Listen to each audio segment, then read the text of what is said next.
ஈழத்தமிழர்களை மிக மோசமானவர்களாக சித்தரித்து இயக்கப்பட்டுள்ள கிங்டம் திரைப்படம் இன்று தமிழர் தாயகம் உட்பட இலங்கையில் உள்ள 20 திரையரங்குகளில் இன்று வெளியாகின்றது.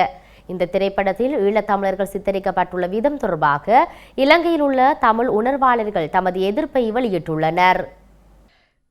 ஈழத்தமிழர்களை இழிவுபடுத்தும் வகையில் யாழ்ப்பாணத்தில் தெலுங்கு மக்கள் கொடுமைப்படுத்தப்பட்டதற்கான தவறான சித்தரிப்புகளையும் கொண்ட விஜய் தேவரகொண்டாவிக் கிங்டம் திரைப்படம் இன்று தமிழ் மொழியில் இலங்கையில் யாழ்ப்பாணம் உட்பட்ட 20 திரையரங்குகளில் வெளியாகியுள்ளது.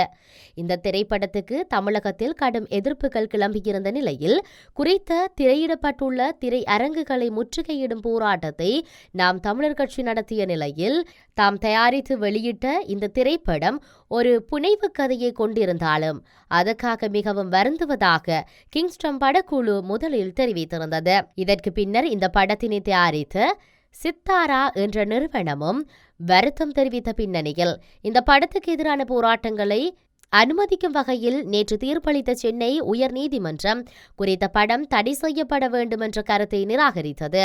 அத்துடன் இந்த திரைப்படம் வெளியிடப்பட்ட திரையரங்குகளுக்கு பாதுகாப்பு வழங்குமாறும் தமிழக காவல்துறைக்கு உத்தரவிட்ட நிலையில் ஈழத்தமிழர்களை இழிவுபடுத்தும் இந்த படம் இன்று இலங்கையில் யாழ்ப்பாணம் உள்ளிட்ட சில திரையரங்குகளிலும் வெளியாகியுள்ளது.